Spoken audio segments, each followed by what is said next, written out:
You're listening to Bridges Radio Program. This is a show about the creative industries, artists of all mediums, and other professionals who make the art we all enjoy. Bridges is produced at Citadel House Studios in Lewisport, Newfoundland and Labrador, and is a collaborative project between Carolyn R. Parsons and Citadel House. This program can be found on iHeartRadio, TuneIn Radio, Spotify, and in podcast at SoundCloud, Apple Podcasts, and Google Podcasts, as well as many other podcast hosting programs. Good evening. Welcome to Bridges Radio on February 8th. This is Carolyn Parsons, and I have with me Bonny Stairs. Hello, Bonny. How are you doing? Good. How are you? Pretty good. We had a little technical difficulty and had to restart, so I hope everybody can hear us okay. And that's how it goes sometimes when you're across the wire, or the lack of wire might be the problem. Anyway, so this is our Valentine's episode. It's number 21, episode number 21. So we've been doing this 21 weeks. Oh, we skipped a couple weeks too, right? So we did, yeah. Yeah, so we've been doing this a while. It's been since September, hasn't it? It's become sort of just the thing we do now every week. Yeah. And this is our Valentine's Day episode, which is fun. So we have Debbie Robbins, who is a very successful romance author. And she's a Newfoundlander, and she writes under the pen name Kate Robbins. And she explains why she has a pen name in the interview. It's a very practical reason, actually. And, so she's going to talk about romance writing and books and love stories and all that jazz. So are we, right? Yes, yeah. Do you have any Valentine's Day stories? Do I have any Valentine's Day stories? I don't think I do, really. I'm not old enough to have Valentine's Day stories as of yet. Do you have love stories? Surely there are love stories. Even if they're not yours. I mean, your mom and dad have a good love story, I'm sure. Yeah, that's true. Right? They've been together a long time, and were fairly young, too, when they got together. Yeah. So, they were 21. Yeah. I believe they were 21 when they got married. They met in college, actually, in Saskatchewan. Like my dad's from New Brunswick and my mom's from Colorado in the United States, and they met there going to school. And they, the big kicker they have had a wild love story, anyways. But they dated for 3 months before my dad proposed, and my mom said yes. So yeah, they were a whirlwind. It was. Yeah, but they actually met at school because, my mom, if you know her, she's a very effervescent kind of personality. She's a very happy and bubbly person. And she wore this rainbow knit sweater. So it's a running joke in our family to have a rainbow knit sweater. But she got dust in her eye one time during choir practice, and my dad thought she was winking at him. And so he went over and said hello, and that's how they met. That's a great story. See? Yeah. See, that's a good catch, right? Because you could do that. You could try that one even if you didn't have dust in your eye.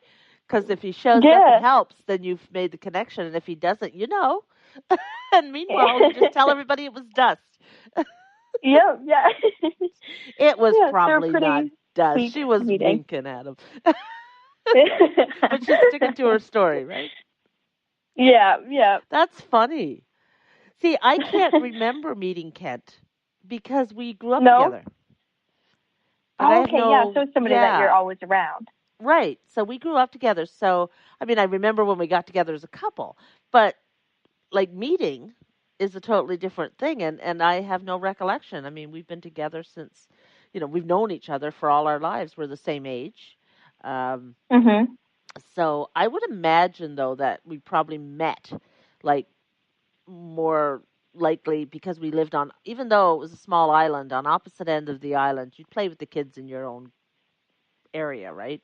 So I would say it was Mhm. kindergarten, which means we would have been 5 or 6, but I don't remember it. I mean, I met all the kids in kindergarten, so that's just.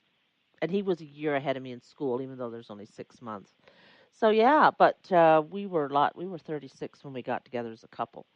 So I had to wait for him to grow up. That's what I always say. It takes a little longer for the boys.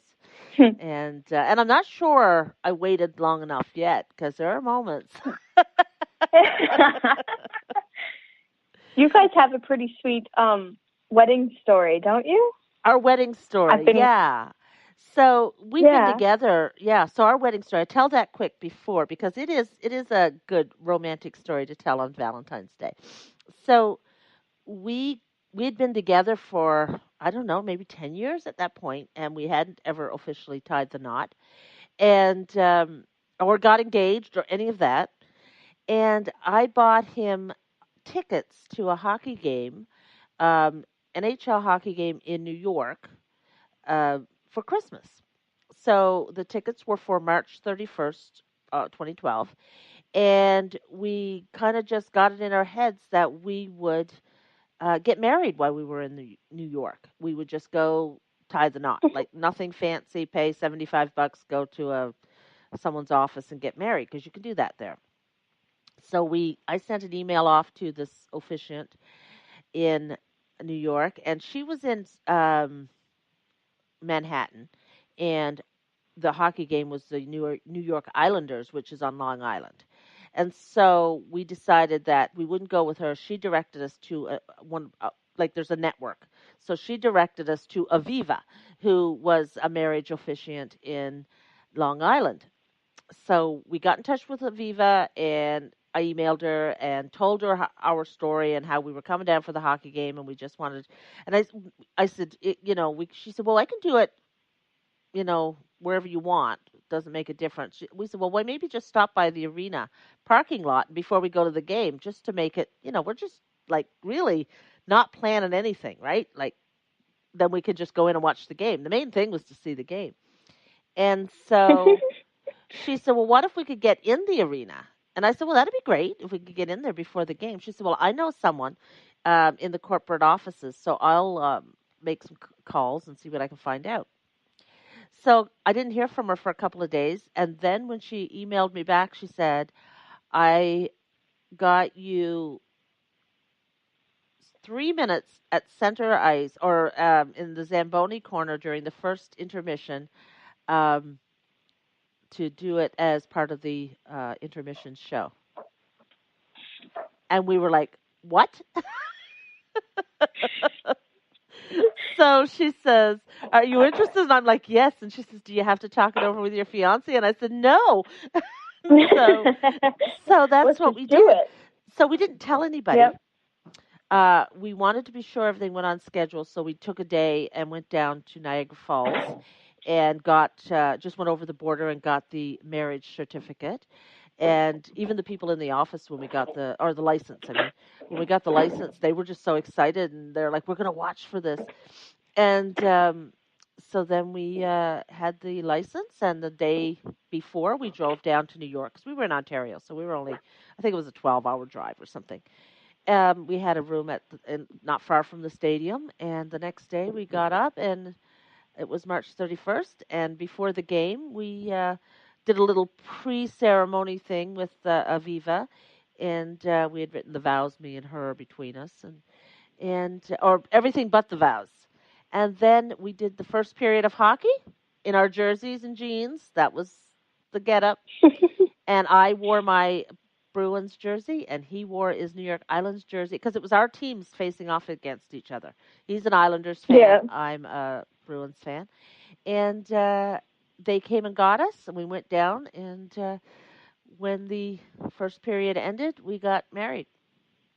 And it was on the Jumbotron, so cool. and it was on local sports news, and it was on the Boston sports station in Boston. And the New York Islanders, it was an Islanders game, obviously, like it was at their arena, were great. That they had camera people, and they took photos, and they were really good quality. And so they sent it all to us. We have video and photos that were taken by the New York Islander franchise, and that's our wedding pictures. So we do That have is how you do a wedding on a budget too, but that, like and in a really wild way. because we were going anyway. So it basically Yeah, cost us about $200 to pay Aviva. Like that was her that's fee. amazing. Yeah. So and everything else was what we would have done anyway. And we didn't tell anybody, so we completely eloped and we went to the hockey game. And the the there was one photo. She had friends in the audience who were going to that game, and they took a photo of us on the jumbotron with the tag across with our names. It was great. Mhm. And the video has the announcer, with their deep voice that announces the hockey games. And now let's turn your attention to center ice. So the Oh, Zamboni that's corner. amazing. So it's completely official. Like it's this video created. It's on YouTube. And it's a lot of fun. It was great fun. And then we went back after that, we drove over to Manhattan and we went to Central Park, which was the only place I wanted to go. I wanted to go see the John Lennon Imagine in Strawberry Fields. I wanted to see that, and I wanted to go to the Dakota. I'm a John Lennon fan, and I wanted to. So we walked by the Dakota where he was shot, and that was sort of my pilgrimage. And then we went to this authentic Italian restaurant for supper. I had a lobster ravioli that was, oh my, I can't even describe. And that sounds amazing. yes, it was, and it was Italian. Like the people were actually Italian that were serving us and owned the restaurant. So it was a beautiful place. And we did that, and then we went back to our hotel in Long Island and posted a photo on Facebook and told everybody our And that kids was first. it. We called our kids first, and yeah, so that was it. Your kids didn't even know beforehand. This is kind of surprise. Nobody knew, not a single person. Sure. So I love it. actually, I that may not be true. I may have told my friend in Florida.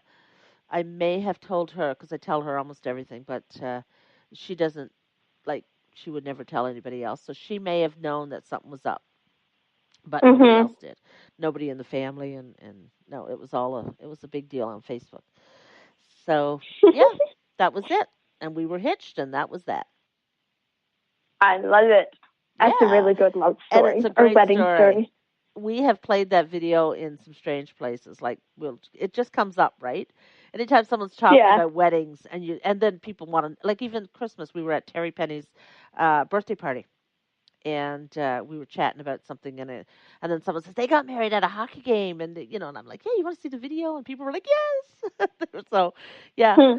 It was fun and very unusual, and even more interesting is that recently I found out that the person who arranged it all was the sister of the person who married us, and she has connections to some very big um, people, like in acting and advertising and media and that sort of thing. So she's a very, very um, accomplished person that I mean, really, I'm not even going to drop the names. It's ridiculous.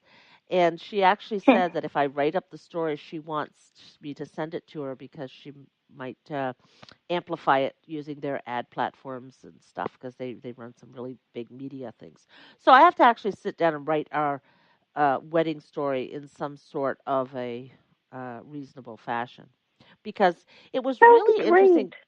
Because behind the scenes, what we didn't know was that all of these people in the U.S., like that we never met before, we have these two Canadians coming down and they just want to get married. And they went way above and beyond to create this moment for us. It happened over 3 days.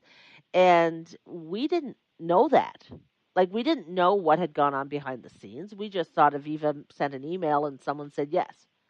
But apparently there was a lot going on behind the scenes that we don't know about, and some fairly influential people were helping us have our dream wedding. And for us, it really was our dream wedding because we were huge hockey fans. We were wearing the jerseys of our team. We had each given each other the jerseys. I'd given him for